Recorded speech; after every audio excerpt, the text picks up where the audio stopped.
할렐루야. 우리 추석 연휴인데 우리 성도님들이 많이 그 집안에 또 모임도 있고 해서 바쁘실 텐데 오늘 이 시간 또 이렇게 오후 예배 때 마음껏 우리 하나님 앞에 찬양하고 이 제단을 쌓을 수 있음을 감사드립니다. 오늘 우리 하나님의 또 은혜를 우리가 잊고 돌아갈 수 있기를 바랍니다. 오늘 본문 말씀 제가 거룩함의 실제라는 제목으로 말씀을 드리려고 합니다. 오늘 이 거룩함의 실제라 왜 이렇게 제목을 잡았느냐 하면 이 앞에 19장 1절 2절에 보면 하나님께서 모세에게 이스라엘 백성에게 말하이르라 너희는 거룩하라는 이제 말씀에 이어서 오늘 이 말씀이 쭉 이제 나오고 있는 것입니다. 그래서 너희는 거룩하라 이는 나 여호와 너희 하나님이 거룩함이니라. 이것이 이제 맨 앞에 나오고 좀 쭉 이렇게 계명들이 나오고 있습니다. 그래서 오늘 우리 소위 이제 성경을 우리가 알고 신앙생활하는 사람들이 내가 말씀대로 살게 해주십시오라든지 우리가 말씀대로 살아야 합니다 이런 이야기를 할 때 이제 뭐 말씀이라는 게 뭐 어떤 공정하고 의롭고 어떤 선한 이제 그런 것이라는 것은 우리가 알고 있는데 막상 그것이 아주 구체적으로 어떤 것인지 하나님의 말씀이라는 게 아주 구체적으로 어떤 것인지 무엇을 요구하는 건지 이제 그런 것은 성경을 열심히 읽는 사람은 알 수 있지만 좀 성경을 덜 읽거나 이러면은 좀 막연하기도 한 겁니다. 그래서 대략 안다고 생각하지만 이제 성경을 구체적으로 우리가 읽으면서 오늘 같은 이런 율법을 구체적으로 볼 때 하나님의 말씀은 이런 것을 요구하고 있는 것이구나 알 수가 있고요. 또 하나님의 말씀을 통해서 이런 것을 이제 우리에게 명령하시는 하나님은 어떤 분이겠구나 하는 것도 우리가 알 수가 있습니다. 그래서 오늘 저는 이 구체적인 율법 이제 19장 사실 이 19장 우리가 읽은 것은 18절이었는데 사실 이 주변에 많은 율법들이 있습니다. 제가 오늘 시간이 너무 많이 안 걸리게 필요한 또는 적절한 것을 선별적으로 해서라도 여러분에게 하나님의 말씀의 기준은 이런 것들이 있다 하는 것을 조금 소개해드리고 설명해드리는 시간을 갖고자 합니다. 특별히 오늘 19장 2절에서 하나님이 거룩하기 때문에 너희도 거룩하라 이렇게 말씀을 했거든요. 그러니까 거룩하다는 말이 우리가 조금 요즘에 안 쓰는 말입니다. 안 쓰는 말. 뭐 거룩한 것은 구름에 둥둥 떠다닌다든지, 뭐 이렇게 아주 부처님 표정을 하고 있다든지, 또 천천히 뭐 걷는다든지 이런 좀 인상을 갖기가 쉬워요. 그러나 오늘 본문은 거룩함이라는 것은 이런 것이다 하고 이제 이 법을 통해서 하나님의 계명을 통해서 우리한테 이제 구체적으로 보여주는 것이죠. 그래서 오늘 우리 소위 말하는 하나님의 말씀대로 산다는 것이 대체 어떤 종류의 삶인지, 또 거룩하다는 것이 막연하게 들리지만 거룩하는 것이 구체적으로 어떤 것인지 그런 것들에 대해서 오늘 약간 구체적으로 제가 설명을 드리도록 그런 기회로 삼고자 합니다. 뭐 비슷한 것들이 하나님이 온전하니 너희도 온전하라 이런 말씀들 있잖아요. 하나님이 온전하니까 너희도 온전하라 이런 말이 굉장히 커 보이고 아주 높아 보이는 말씀인데 이제 마찬가지입니다. 이 거룩이나 온전함이나 다 마찬가지. 그런데 이게 구체적으로 이제 들어가면 오늘 19장 18절 말씀뿐 아니라 그 앞뒤로 나오는 여러 구절들에서 우리가 아주 흥미로운 하나님의 율법을 보게 됩니다. 여러분 이 레위기는 시작할 때 제사 드리는 것부터 나오죠. 그래서 이 하나님 앞에 죄 용서받기 위해서 짐승을 이제 가져가면 소나 양이나 염소를 가져가면 제사장이 이제 멱을 따고 피를 흘리고 제단에 뿌리고 또 이제 각을 뜨고 고기를 불사르고 뭐 이런 등등 제사법이 앞에 많이 나와 있어가지고 레위기가 좀 지루하다. 오늘날 우리는 제사를 안 해보기 때문에 제사법이 뭐 비슷한 이야기가 계속 나오는 것 같으니까 지루하다 이렇게 느끼기 쉬운 책인데요. 저는 이 레위기 19장 같은 것을 보면서 참 재밌다 이런 생각, 굉장히 흥미로운 방식으로 우리 하나님을 알 수 있고 또 하나님이 우리에게 기대하는 삶의 수준을 알 수 있는 이제 그런 말씀이라고 생각합니다. 그래서 앞에 제가 조금 위로 올라가서 보겠습니다. 19장 2절에 보면 온 회중에게 이르라 너희는 거룩하라. 이것이 이제 대전제예요. 대전제. 나 여호와 너희 하나님이 거룩하기 때문이다. 그런데 우리 생각하는 거룩은 지금 구름에 둥둥 떠다니라는 뜻이 아니고 이제 구체적으로 들어갑니다. 3절에 보면 각 사람은 부모를 경외하고 안식일을 지키라 이렇게 시작을 하고 있어요. 그리고 또 4절에 가면 헛된 것, 곧 우상을 말합니다. 신상을 만들어 신상에게 절하거나 섬기지 마라 이런 말이에요. 그러니까 이 거룩의 시작은 하나님과의 관계로부터 시작이 되는 거예요. 그런데 이게 부모가 나오죠. 그런데 한번 생각해 보세요. 이스라엘에게 있어서 또 성경적으로 있어서 부모는 어떤 존재냐 하면 하나님의 형상을 물려주는 존재입니다. 그죠? 부모가 하나님의 형상을 자녀에게 물려주는 거예요. 그래서 우리의 이 육신과 그 육신이 담고 있는 우리의 마음과 이 정신 세계 이런 것들이 이제 하나님 형상 닮은 면들이 있단 말이죠. 틀이. 그것을 이제 물려준 부모, 그 부모를 공경하는 것은 하나님을 공경하는 것하고 바로 직결됩니다. 그러니까 부모를 멸시하면은 하나님을 업신여기는 게 되는 거죠. 뿐만 아니라 하나님의 형상을 물려주는 존재가 부모일 뿐 아니라 이제 부모는 뭐냐 하면은 율법 이 신명기 계명 자체로 볼 때 바로 하나님의 계명을 가르쳐 주는 거예요. 자식에게. 그러니까 자녀는 부모로부터 하나님의 법도를 듣습니다. 그러니까 하나님을 알려주는 사람, 하나님의 법도를 가르쳐 주는 사람이 부모예요. 그러니까 그 부모를 공경해야 하나님을 공경할 수가 있는 거예요. 그 부모의 말을 듣는 것이 하나님을 배우는 바로 그 과정과 통로이기 때문에 이 부모를 공경하라는 이 뜻 안에는 바로 이제 하나님과의 관계와 깊은 관계가 있다 이 말입니다. 자, 그 다음 안식일을 지키라 이렇게 했어요. 안식일은 시간의 7분의 1이잖아요. 그러니까 이스라엘 백성들이 애굽에서 노예로 살 때는 그 안식일이 없었을 겁니다. 그죠? 보통 우리 조선 시대에도 이 집에 있는 노비나 뭐 이런 사람들은 1년에 쉬는 날이 몇 날 안 돼요. 그죠? 무슨 아주 몇 날밖에 안 돼요. 명절, 뭐 팔을 다놓은 날이나 뭐 몇 개밖에 안 되죠. 그리고는 이 일주일에 하루 쉰다는 거는 이제 상상도 할 수 없는 거예요.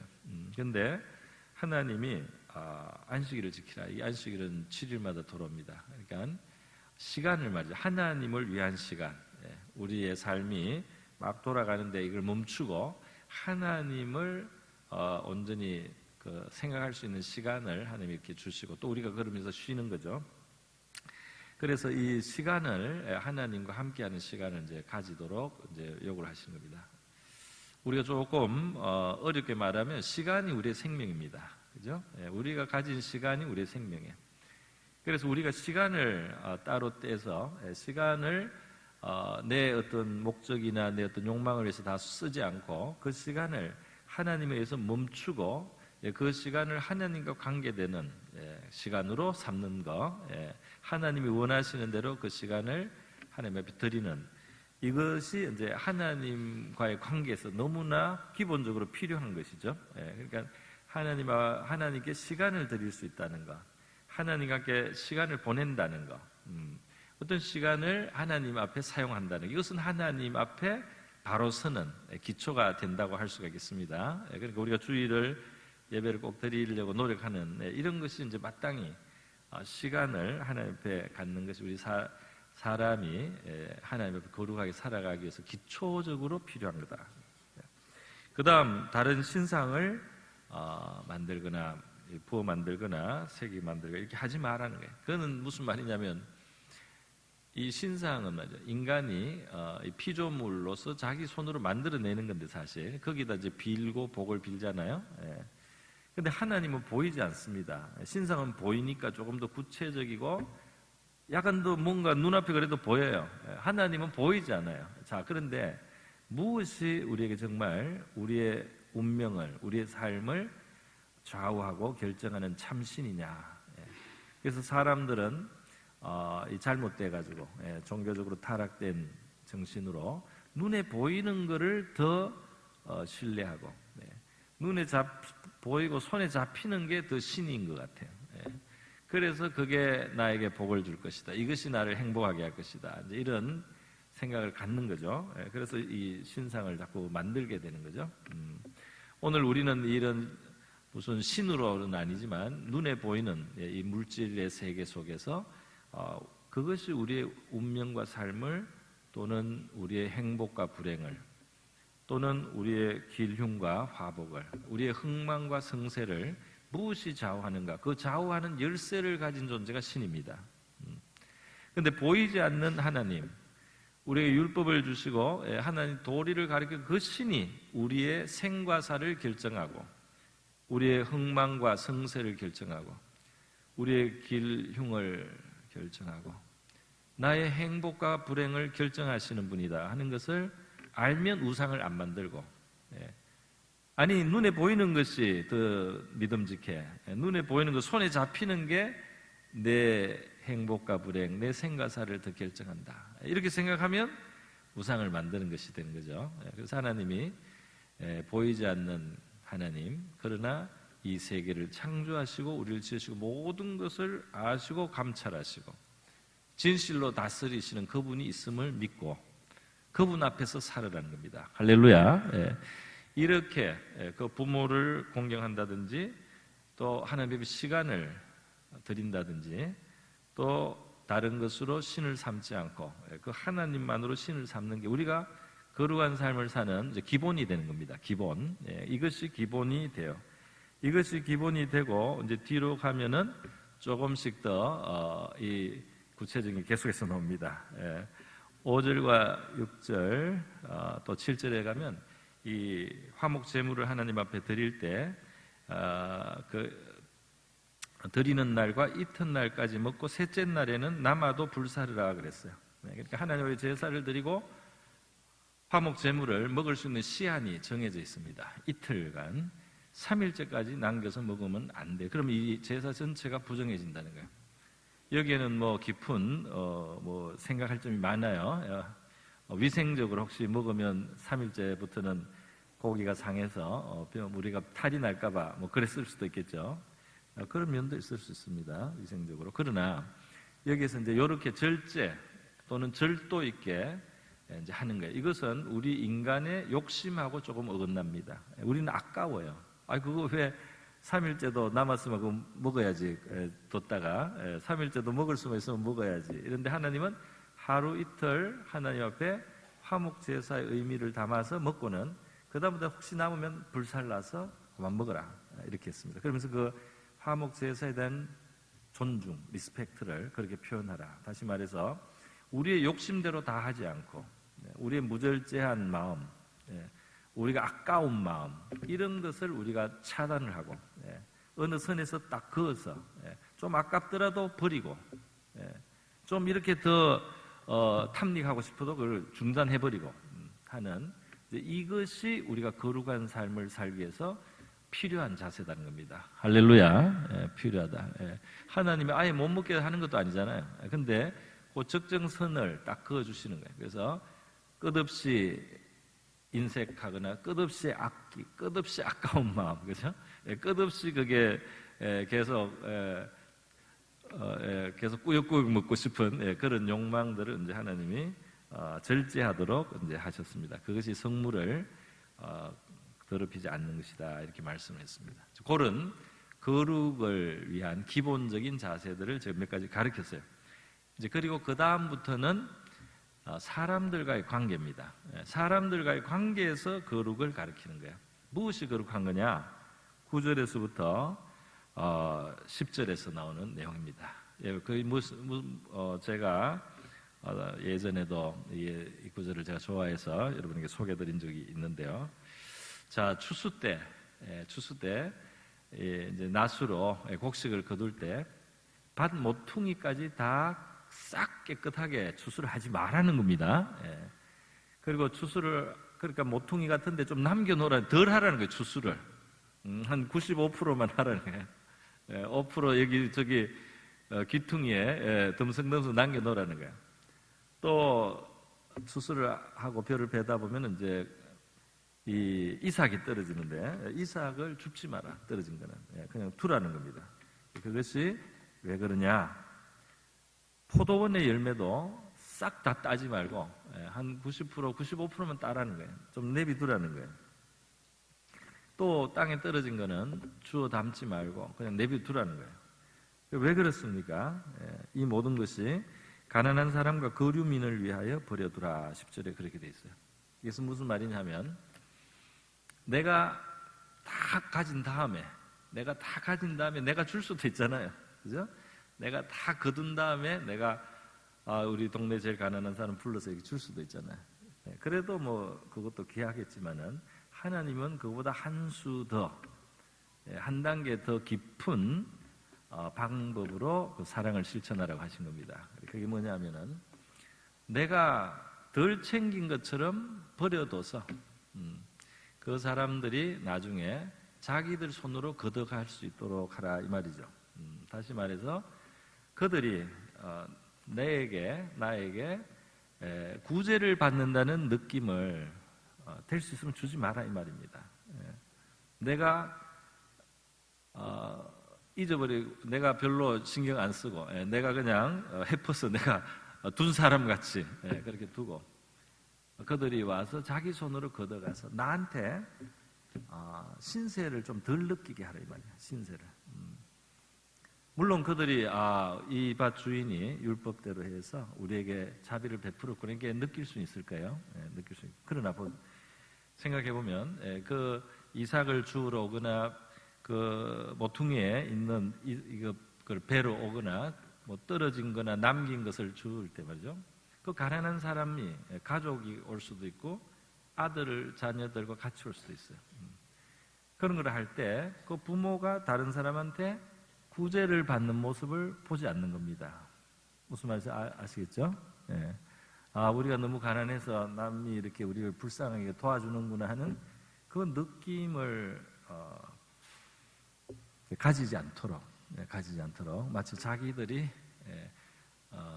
열심히 노력해서 얻는 것처럼 그렇게 되어서 덜 부끄럽고 약간 더 떳떳하게 그것을 취할 수 있도록 해주라 이 말입니다. 할렐루야. 이것이 하나님의 인자고 이것이 하나님의 의예요. 그래서 오늘 우리는 선을 베풀거나 뭘 하면 이렇게 좀 자랑을 하게 되는 좀 그것을 이 선행을 자랑하는 예수님 시대에 그게 좀 심했습니다. 바리새인들이 구제할 때 나팔을 많이 분다 예수님이 말했어요. 너무 자기가 선을 베푼다고 광고를 너무 많이 한다. 너무 다른 사람들을 칭찬받으려고 선함을 할 때 순수하지가 않다. 그렇게 예수님이 말하면서 그런 식으로 하면은 하늘에 상 받을 게 없다. 이렇게 말씀해. 다 받았다 이 땅에서. 이렇게 하면 사실 준 사람은 누가 가져갔는지도 모릅니다. 그죠? 누군가를 위해서 남겨놨는데 누가 가져갔는지도 몰라요. 그러니까 내가 그 사람을 그 사람이 나한테 신세 졌다고 느낄 필요도 없고 내가 또 그 사람 나한테 신세 받은 그 진 사람으로 내가 은근히 그래도 내가 도와줬는데 하는 이런 마음도 내가 가지지 않고 이렇게 해서 참 나는 하나님께 순종하고 경외함으로 남겨놓는 것이고 그 사람은 하나님의 자비로 자기들이 이렇게 가난하지만 거둘 것이 있다 하면서 하나님께 감사하고 누군지는 모르지만 그것을 남겨놓은 그 보도원 그 밭 주인을 축복해주고 그렇게 좀 더 떳떳한 관계로 할 수 있도록 해주신 겁니다. 이렇게 하는 것이 하나님의 의로움입니다. 할렐루야. 그런 의로움을 우리가 가지라는 거예요. 그것이 거룩함이라는 거예요. 그래서 많은 것들을 해주고도 그렇죠? 그 사람의 마음이 그러기가 쉬워요. 내가 이렇게 베풀면은 그 사람이 나한테 조금만 좀 덜 이렇게 신세진 사람처럼 나한테 이렇게 노력을 안 하면 막 괘씸하게 얘기고 막 이래요. 그러기 쉽습니다, 사람이. 또 그 사람은 괜히 막 내 눈치를 봐요. 내 도움을 받은 사람이. 그런 관계는 주더라도 베풀더라도 하나님의 의에 미달이에요. 하나님의 거룩에 미달됐다 이 말이에요. 선행같이 보이지만 하나님 볼 때는 의롭지가 않다 이 말이에요. 이 정도가 되는 게 의로운 거다 하나님 보실 때. 할렐루야. 예수님의 표현으로는 왼손이 하는 일을 오른손이 모르게 하라. 우리가 다만 하나님께 영광을 돌리기 위해서 우리가 믿는 사람이기 때문에 이렇게 하나님 때문에 여러분에게 베풉니다 하고 하나님께 영광을 순수히 돌리기 위해서 우리가 그 선행을 드러낼 수는 있어요. 그러나 내 개인이 영광을 받기 위해서 하는 선행은 하나님 볼 때는 가치가 없고 거룩함에 이르지 못하는 거다 이렇게 말할 수가 있겠습니다. 그래서 이것은 그 구제받는 어려운 사람의 정서까지 하나님께서 보호하시는 거죠. 보호하는 거고 동시에 베푼 사람이 교만하지 않게 또 자기가 베품으로써 높이지 않도록 자기를 그렇게 하신 여러 가지 깊은 뜻이 있습니다. 그런데 그것을 이제 기꺼이 할 수 있는 사람, 그것을 기쁘게 할 수 있는 사람, 다시 말해서 내가 베푼 것에 내가 고맙다는 말을 누구한테 직접 못 듣습니다. 그죠? 이렇게 하면 고맙다는 말을 직접 못 듣고 내가 이렇게 베푼 것이 별로 안 드러난다 이 말이에요. 안 드러나요. 그런데 하나님을 생각하고 그렇게 할 수 있는 사람이 이제 거룩함으로 간다 이 말입니다. 할렐루야. 그게 거룩함이다. 그게. 자, 그다음 이 11절부터 도적질하지 말고 속이지 말고 거짓말하지 말고 거짓 맹세하지 말고 하나님의 이름 욕되게 하지 말 이런 것들은 너무 이제 분명하기 때문에 뭐 별로 설명할 필요가 없습니다. 이거는 당연히 거짓말하고 거짓 맹세하고 도적질하고 속이고 나쁘다 다 알잖아요, 그죠? 그러니까 별로 제가 설명을 안 하고 넘어가겠습니다. 또 13절에 이웃을 억압하지 말고 착취하지 말고 품꾼의 싹쓸 아침까지 밤새도록 두지 말라. 이것도 이런 것은 나쁜 일이다, 불의하다, 당연히 알아요. 그래서 이렇게 하는 것이 이렇게 싹쓸 주고 사람을 억압하지 않고 속이지 않고 도적질하지 않고 거짓말하지 않고 그런 것이 결국 의로운 삶이고 또 거룩한 삶이죠. 그렇게 해야 되는 거죠. 열심히 교회에서 섬기는 것 같은데 밖에 나가서 속인다든지 또 다른 사람을 억압한다든지 밑에 있는 사람들을 쥐어짠다든지 이렇게 하고 하나님한테 약간 잘 보면 되는 것처럼 이렇게 아주 잘못된 신앙생활을 하는 경우가 가끔 있어요. 그래서 그러한 신앙생활 때문에 거룩하지 않은 거죠. 이제 기독교회가 욕도 먹고 또 사람들이 하나님의 마음을 닫게 되는 사람들이 많이 있어요. 그죠? 그러니까 예수 믿는 사람인 아는데 거짓말을 하고 속이고 아주 부당하게 다른 사람을 착취하고 이제 이런 것들이 하나님의 영광을 많이 그동안 해치는 그런 경우가 가끔씩 있었습니다.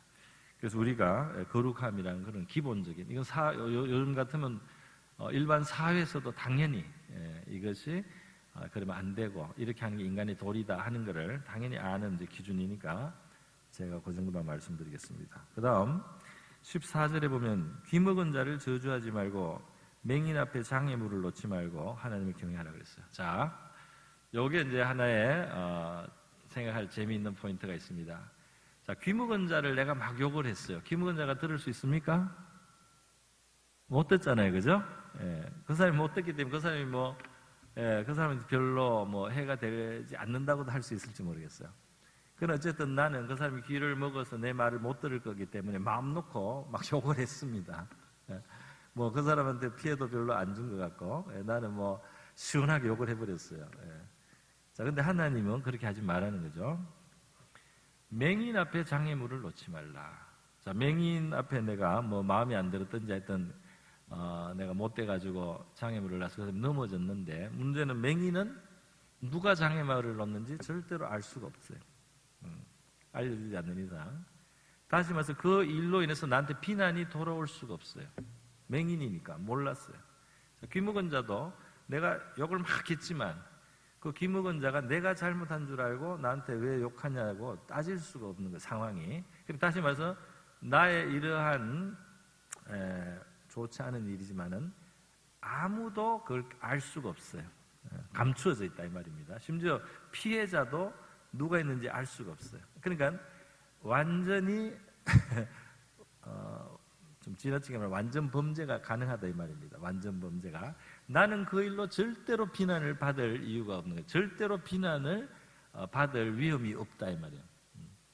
나는 그 일을 했을 때 절대로 아무에게도 욕을 안 먹지만 하나님이 보실 때 잘못됐다 이 말이죠. 그죠? 사람은 그 일로 아무도 나를 비난할 사람이 없어요. 그러나 하나님 볼 때는 나는 악한 자다 이 말입니다. 그러니까 하나님을 진실로 두려워하는가? 하나님을 진실로 두려워한다면 아무도 나를 비난할 수 없는 그 일이라 할지라도 하나님 앞에서 악한 것은 할 수 없는 것이 바로 참된 경건이고 그것이 거룩한 것입니다. 할렐루야. 어떤 사람들은 내가 이렇게 해도 아무도 몰라. 아무도 나를 비난할 수가 없는 상황이야. 이거는 뭐 내가 이렇게 하든 저렇게 한들 누가 나를 이걸 비난할 수가 있어? 비난할 수 없다. 그러나 하나님은 그것을 판단하고 있다 이 말입니다. 그렇기 때문에 겉으로 그러니까 이 바리새인 예수님이 말한 바리새인들의 가장 큰 문제는 그들의 신앙은 하나님을 정말 상대하는 신앙이 아니에요. 그들은 사람을 상대하는 신앙입니다. 사람들에게 잘 보이고 존경을 받고 칭송을 받는 것, 사람들 앞에서 인정을 받는 것, 사람들 가운데 높아지는 것이 그들의 진짜 동기예요. 그들은 정말 하나님을 두려워하지는 않습니다. 정말 하나님을 생각하기 때문에 삼가하거나 조심하는 것은 없습니다. 사람들이 비난할 수 없는 그런 상황이라면 자기 욕심대로 한다 이 말이에요. 그것이 이제 주님이 굉장히 책망을 한 건데요. 오늘 이 맹인이나 귀머거리에 대해서 행동하는 이제 그것도 마찬가지라 이렇게 말할 수가 있습니다. 그래서 우리가 내가 그래도 아무도 내 잘못을 가지고 뭐라고 할 사람이 없다. 그런 정신으로 해서는 안 되고 하나님이 이것을 어떻게 생각하시겠는가. 내 이 모든 일들 또 마음의 그 동기까지 다 아시는 하나님이 나를 어떻게 보시고 판단하겠는가. 그거에 의해서 살아갈 때 우리 하나님 앞에 거룩함을 이루어가게 될 줄로 믿습니다. 자, 마지막으로 15절에 재판할 때 불의를 행하지 말며라고 했어요. 가난한 자의 편을 들지 말며 세력 있는 자라고 두둔하지 말고 공의로 사람을 재판하라고 했어요. 자, 여러분 재밌지 않습니까? 재판할 때 불의를 행하지 말라. 이건 우리가 알 수 있어요. 근데 이게 보니까 가난한 자의 편을 들지 말고 세력 있는 자라고 두둔하지 말라 그랬어요. 그러니까 여기 지금 가난한 자와 세력 있는 자 사이에서 어느 편으로도 기울어지지 말라는 말씀입니다. 그죠? 어떤 사람은 아주 계산적이어서 세력 있는 쪽으로 좀 기울어야지 나한테 그래도 뭔가 덕이 있다 이런 사람도 있고요. 어떤 사람은 좀 무조건 가난한 자나 약자 편에 서야지 더 정의로운 사람이다 이렇게 스스로 생각하게 돼요. 그런데 그것은 둘 다 하나님 앞에 틀렸어요. 가난하다고 무조건 옳은 편이나 선한 편이 아닙니다. 세력이 있다고 그렇지 않은 것도 당연하고요. 그래서 가난한 자와 세력 있는 자 사이에서 내 계산적으로나 아니면 내가 그렇게 하는 게 더 정의로워 보이기 때문에 하는 그러한 편들기나 그러한 두둔을 하지 말라. 오직 공정하게 판단하라. 할렐루야. 이것이 하나님의 법이에요. 오늘 보면은 가난한 자의 편이라고 막 하면 정의롭다고 더 정의로운 것 같아서 무조건 그쪽으로 붙고 무조건 그게 정의인 것처럼 큰 소리 치는 경우도 있어요. 하나님 앞에서는 그게 옳지 않습니다. 가난한 자도 잘못하고 불의할 수 있기 때문에. 그래서 하나님은 절대 공정을 명령하시는 거죠. 또 16절에 보면 내 백성 중에 돌아다니며 사람을 비방하지 말라 그랬어요. 자, 이거 돌아다니며 사람을 비방하라. 이게 이제 트러블을 많이 일으키는 이제 사람들의 경우죠. 사회든 어떤 모임이든 공동체든 심지어 교회에서도 비방의 말을 자꾸 이렇게 돌아다니면서 하는 거, 자꾸 전화해서 하는 거, 하지 않아야 될 줄 믿습니다. 바로 다이렉트로 돌아다니며 사람을 비방하지 말라. 그 이제 안 좋은 이야기가 확산되겠죠. 또 문제가 됩니다. 피를 흘려, 이웃의 피를 흘려 이익을 도모하지 말라. 이것도 당연히 끔찍한 일인데요. 사실 이 돌아다니며 비방하는 것이나 피를 흘리는 것이 크게 다르지 않은 면이 있다 이 말이에요. 여기 같이 묶어놨습니다. 꼭 사람을 찔러서 피를 흘려야만 심한 죄가 아니다, 상해가 아니다는 거예요. 사람의 이미지를 깎고, 사람의 명예를 깎고 훼손시키고, 이렇게 비방하며 돌아다니는 것이나 이웃의 피를 흘리는 것이나 그것을 하나님이 이렇게 옆에다가 나란히 놔버렸어요. 그만큼 그게 잘못된 일이 될 수 있다는 것을 말씀하는 거죠. 17절도 보겠습니다. 형제를 마음으로 미워하지 말라. 아니 뭐 잘못했는데 그러면 뭐 미워하면 또 안 됩니까? 잘못했는데 정말 잘못했다. 근데 여러분 요 17절에 보면 내 이웃을 반드시 견책하라고 했어요. 말을 하라는 거죠. 정말 잘못했으면 잘못했는데 그 잘못을 말을 해줘야 돼요. 당신이 이렇게 한 것은 이런 잘못이다. 나한테는 이런 해가 됐고 이런 고통을 주었다. 이것이 거룩한 겁니다. 근데 우리는 말 안 하고 미워해요. 또 말 안 하고 미워하고 비방합니다. 그죠? 모르겠어요. 직접 말하면은 미움이 폭발할까봐 마음이 불안해서 그런지 좀 그게 맞서는 게 용기가 안 나는지 몰라도 잘못을 한 것은 오늘 우리가 사랑에 대한 이야기도 했는데 사랑의 정신은 뭐냐면 나도 위하고 그 사람도 위해야 돼요. 이게 사랑입니다. 내 자신을 사랑한 같이 남을 사랑해야 돼요. 다시 말해서 어떤 사람이 잘못하면 그 사람의 잘못을 고칠 수 있도록 도와줘야 돼요. 그렇기 때문에 말해야 됩니다. 막 혈기로 미움으로 말하는 건 안 되겠죠. 그래서 그 사람을 위해서라도 말을 해줘야 돼요. 그래서 뭐 좋은 분위기를 만들던 데서 하여튼 지혜롭게 자극이 안 되는 범위에서 하여튼 그 사람은 잘못을 고쳐야지 그 사람한테 유익하기 때문에 내가 말해줘야 돼요. 그런데 그렇지 않고 내가 계속 마음으로 미워하면서 비방하고 돌아다니면 이것이 이제 하나님 앞에 잘못된 거다. 잘못됐다. 그래서 어떤 사람이 정말 나에게 뭘 잘못했거나 어떤 문제가 있으면 내가 그거를 찾아가서 이야기를 하고 그걸 떠들지 않아야 돼. 다른 데 가서 다른 사람에게 저 사람 나쁜 사람이라고 막 이렇게 불고 다니면 안 되는 거예요. 그 사람에게 내가 진지하게 말해줘. 그것이 사랑이고 그것이 거룩한 모습이다 이 말입니다. 할렐루야.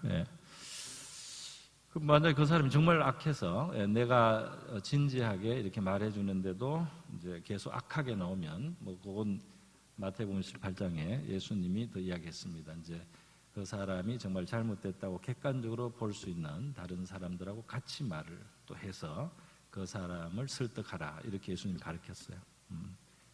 그 다음 또 단계도 다 마태복음에 나옵니다. 그러니까 굉장히 예수님이 실제적으로 가르쳤어요. 여러분 그래서 이 비방하지 말고 미워하지 말고 반드시 견책하라. 이거 잘못된 것은 이게 잘못이니까 이게 고치라고 말해주라 이 말입니다. 그러면 내가 그에 대해 죄를 담당하지 아니하리라. 여러분 이 레위기가 옛날 말씀인데도 원수를 갚지 말라 그랬죠. 18절에 예수님 하신 말씀 또 예수님 하신 말씀에도 있고 이 원수를 갚지 않는 것이 어떤 의미가 있습니까? 하나님을 재판장으로 인정하는 거예요. 우리 손에 피를 묻히지 말라는 겁니다. 그 사람을 처벌하고 내가 그 사람을 처벌하고 정죄하는 과정에서 내 자신이 악해질 수가 있고 내 자신이 험해질 수가 있어요. 그런데 원수를 갚지 않는다는 것은 무슨 말이냐면 하나님이 죄인을 심판하고 죄인이 그 대가를 치르게 하시는 분이라는 믿음을 가진 겁니다. 내 손에 피를 묻히지 않아도 하나님이 죄에 대해서 응징을 하시는 분이다. 내가 그것을 믿기 때문에 내 손에 피를 묻히기를 하나님이 원치 않는다 이 말이에요. 그렇기 때문에 난 그걸 하나님께 맡겨놓는 믿음이 있어야 돼요. 사람은 내가 원수를 갖겠다고 하고 악해져요. 원수하고 닮아갑니다. 잔인해지고. 그래 하나님이 그렇게 하지 말라는 거예요. 이것이 하나님을 의식하는 거죠. 또 동포를 원망하지 말라. 정말 문제가 있으면 가서 말하라. 가서 바로 잡아주라 이 말이에요. 그런데 막 원망하고 그 사람의 명예를 떨어뜨리고 다른 사람도 그 사람을 싫어하게 만들고 다른 사람도 그 사람을 미워하게 만들고 그것이 잘못됐다 이 말이에요. 그렇게 하지 말고 이웃을 사랑하기를 내 자신같이 사랑하라. 저는 이 내 자신과 같이 사랑하라는 이 말씀을 참 뜻있게 생각합니다. 왜냐하면은 보세요. 내가 만약에 본의 아니게 잘못한다든지 조금 잘못했을 때 내가 모르고 계속 산다면 그건 나한테 안 좋은 일입니다. 그죠? 그렇기 때문에 내가 뭘 잘못한다면 누군가 나한테 말해주는 게 나를 도와주는 거예요. 그거는 잘못됐으니까 이렇게 하면 좋겠다. 그건 당신이 미처 생각 못했지만 이런 문제가 있다. 내가 그런 걸 원합니다. 그죠? 남이 막 내 잘못을 가지고 막 욕을 하고 돌아다니기를 원치 않아요. 그죠? 나는 그런 뜻은 아니었는데 내가 뭐 좀 실수를 하거나 오해할 만한 걸 했어. 근데 저 사람들 막 나를 미워하고 막 험담을 하고 돌아다니고 막 그래요. 나한테 말 안 해주고. 그거는 우리가 원치 않는 거잖아요. 근데 바로 그것처럼 누군가 정말 내 잘못을 아는 사람은 그게 당신에게 도움이 안 되고 당신이 그 해가 된다. 그래서 이러하니까 이렇게 고치시라고 이렇게 하면 내가 그걸 고맙게 이제 여기는 게 맞겠죠. 내가 이제 그것을 감사하게 오히려 생각할 수도 있어요. 처음에는 뭐 기분이 안 좋더라도 생각해 보면 고마운 일이에요. 근데 나도 그렇게 해야 된다 이 말입니다. 나도. 다른 사람의 문제를 가지고 다른 사람이든 뭐 실수든 진짜 잘못했던 간에 내가 미워하고 나가서 비방하고 그리고 또 그죠? 원망하고 막 이렇게 해서 그 다른 사람들도 막 같이 막 미워하게 하고 다른 사람도 막 같이 막 언짢게 하고 이렇게 하는 것은 하나님의 잘못됐다. 내가 가서 말해줘야 되는 거예요. 그것이 이제 사랑의 실천이고 또 오늘 문맥에서는 거룩한 삶은 사실 그런 거다. 할렐루야. 거룩한 삶이 막연한 것이 아닙니다. 구체적으로 인간관계를 할 때 이렇게 이제 나타나는 겁니다. 오늘 이 정도로 말씀을 마쳐야 될 것 같습니다. 구체적으로 여러분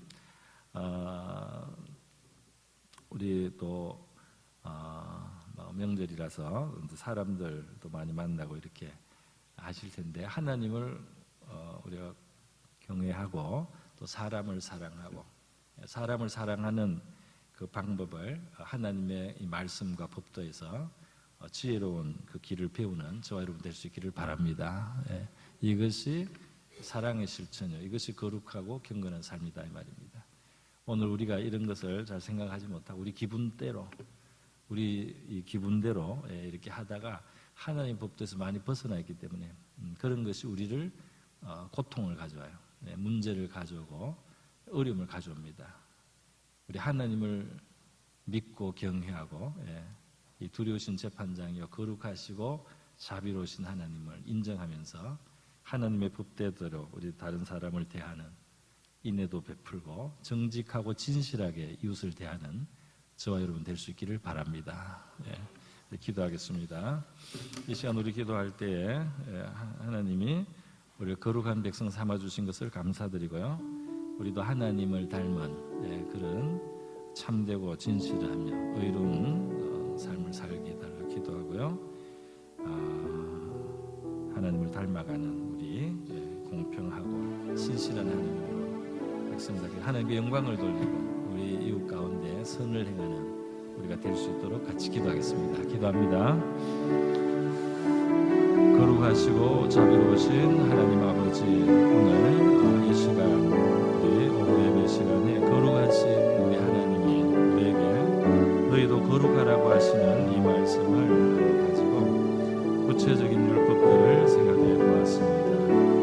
하나님, 저희를 예수님으로 말미암아 거룩하고 경건한 백성으로 하나님을 닮은 자들로 그렇게 만들어 가심을 감사드립니다. 하나님의 자녀된 저희들, 하나님의 행사를 우리가 알고 하나님의 성품을 알고 하나님의 기뻐하시는 도를 아는 우리가 되게 하여 주시기를 원하고 바랍니다. 하나님의 선하심, 인자하심과 공평하심과 진실하심, 우리에게 그것이 우리의 의지할 바가 되고 우리의 도우며 우리의 든든한 반석이 됩니다. 하나님, 우리도 하나님의 길을 가며 온전함을, 하나님의 온전하심, 하나님의 거룩하심 아버지 닮아갈 수 있도록 도와주시옵소서. 이 추석 명절에 우리가 사람들을 대하게 됩니다. 하나님 아버지, 우리 일가와 가족 속에 우리가 진실하게 또 선하게 의롭게 바르게 하나님을 경외하고 행할 수 있는 우리가 되게 하여 주시옵소서. 할렐루야. 감사드립니다. 거룩하시고 자비로우신 하나님 아버지, 예수 그리스도로 말미암아 저희들 거룩한 백성 또 하나님 아버지를 닮아가는 자녀로서의 종기를 얻게 하심을 감사드립니다. 우리 하나님의 거룩하심의 구체적인 그 모습들 우리가 율법과 말씀 속에서 잘 깨닫고 하나님의 선하심과 인자하심과 진실하심을 우리가 알고 그 정신으로 살아가며 하나님께 영광을 돌리고 우리의 삶이 하나님이 충만하게 복 주시는 삶 되게 하여 주시옵소서. 고모신 예수님의 귀하신 이름으로 기도드립니다. 아멘.